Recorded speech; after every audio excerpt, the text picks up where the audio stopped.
नमस्कार दोस्तों, आज की इस वीडियो में हम गुणनखंड करना सीखेंगे कि दिए गए बहुपद का हम गुणनखंड कैसे किया जाता है, ये सीखेंगे।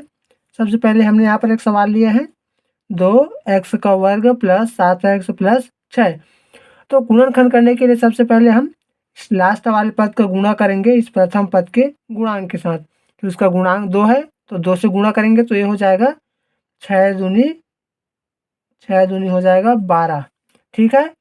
अब इस 12 को हमें ऐसे तोड़ना है कि जोड़ने या घटाने पर हमें ये बीच वाला पद 7 प्राप्त हो और गुणा करने पर हमें 12 प्राप्त हो। तो चलिए इसे तोड़ कर देखते हैं। तो इसे हम तोड़ेंगे, अगर 6 गुणित 2 ऐसे तोड़ेंगे तो 6 दूनी 12 तो होगा, लेकिन 6 और 2 को जोड़ने पर हमें 7 प्राप्त नहीं होगा।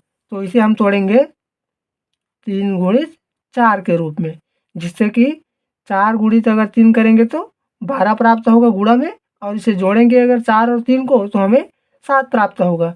ठीक है।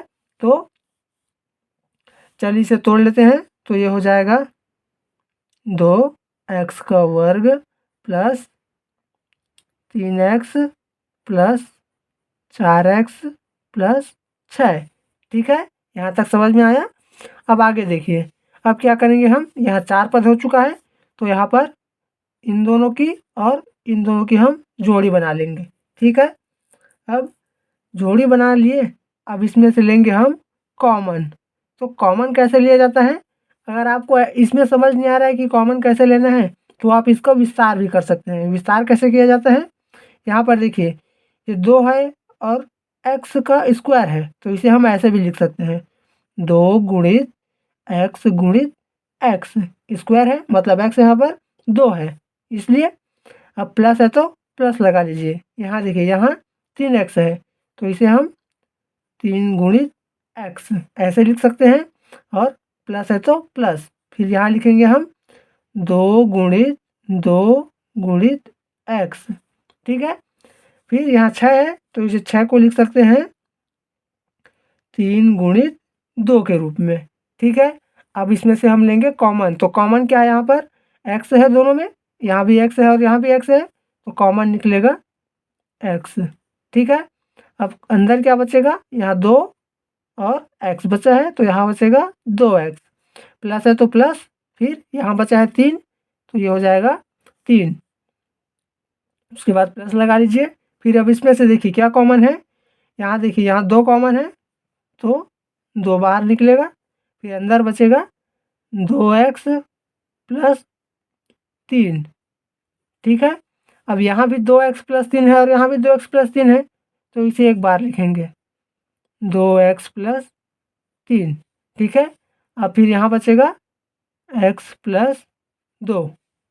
ऐसे ही अब एक और सवाल देख लीजिए जिससे कि आपको अच्छे से समझ में आए। तो दूसरा सवाल हमारा है x का स्क्वायर प्लस 5x प्लस 6। इसका भी हम सेम करेंगे, इस लास्ट वाले पद को गुणा करेंगे प्रथम पद के गुणांक के साथ। इसके गुणांक में कुछ नहीं है, मतलब कि 1 है, तो इसका गुणा करेंगे तो हो जाएगा 6 एकम 6।